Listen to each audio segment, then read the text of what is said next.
Thank you, Madam Chair, and I want to start with comments to both Chief Bass and Chief Toberman.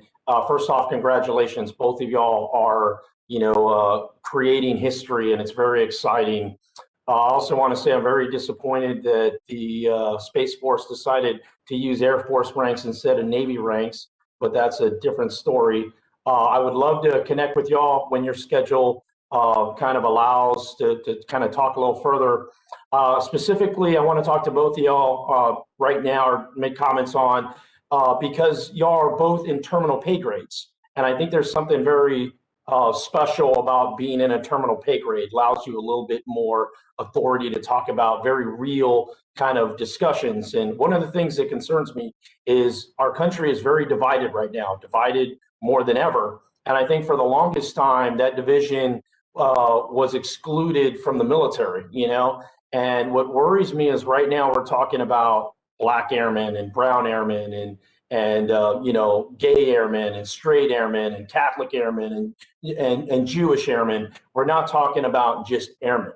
And I don't want us to lose sight. I don't want the military in particular to lose sight of its focus, of its mission and its goal, and being the best parts of America and bringing America together. So I would charge y'all with please ensure that our airmen and our guardians have that focus, instead of this division. Now I'll get into my questions. So my first question is for General Kale. Laughlin Air Force Base is the Air Force's largest pilot training pipeline. At a time when the service is addressing a pilot shortage, we need to ensure we have adequate facilities to enhance recruitment, retainment, and readiness. AETC's number 2 priority MILCON project is to construct student officer quarters to provide 312 bed spaces and enhance Laughlin's housing options.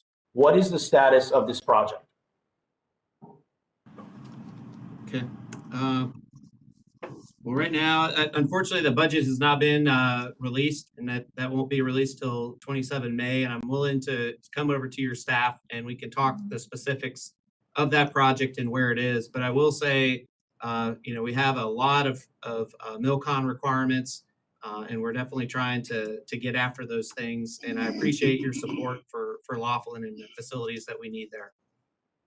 Yeah, thank you. And I would love to follow up and connect. To me, you don't just create a pilot overnight. You can't just turn on the spigot. And part of that is the infrastructure, that pipeline that creates the bed spaces to ensure that the Air Force has the pilots it needs. So to me, that's so critical.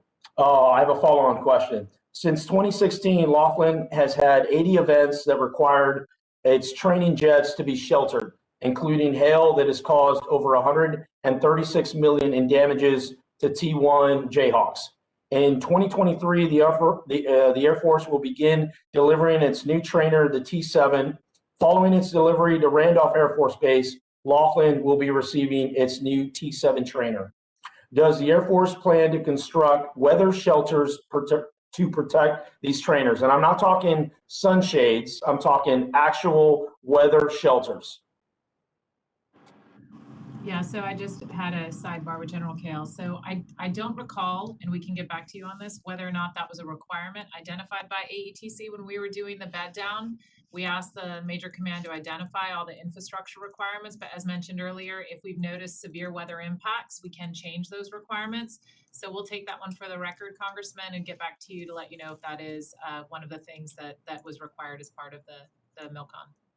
Okay, thank you. The weather out there, especially winds, are extremely can impact gratefully. So I'd love a follow up on that. Okay, I have a question for Ms. Miller.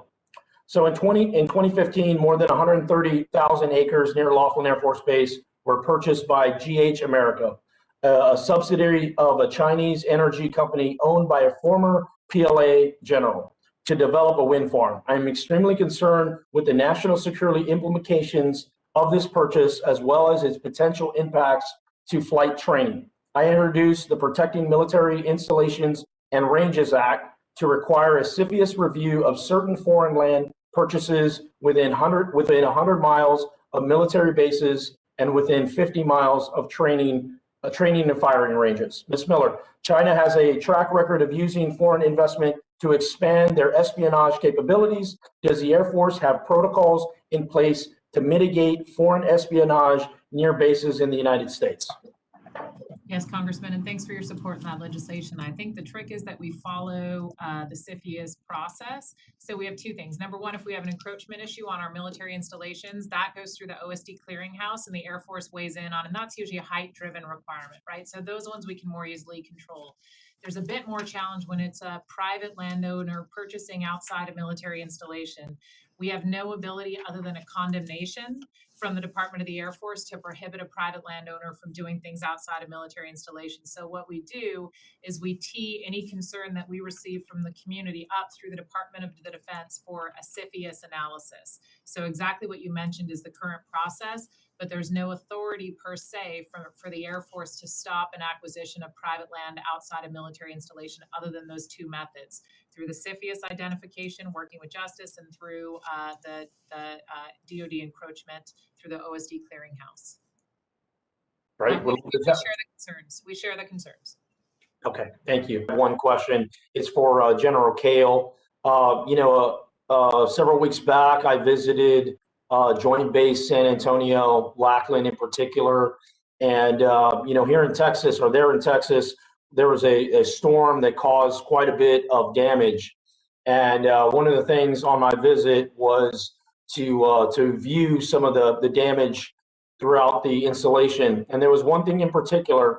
There was these Fisher houses that were essentially out of commission. And these Fisher houses previously housed families, of children that were battling cancer, very critical to the community, and they're essentially out of capacity. So my question to them was, what do you need in order to replace these or get these back up to speed? And the answer I got was, we're still waiting on that budget. So do you have any updates? I know you're still waiting on the budget, but can you take a look at Joint Base San Antonio, in particular Lackland, and some of these areas that have been impacted on it?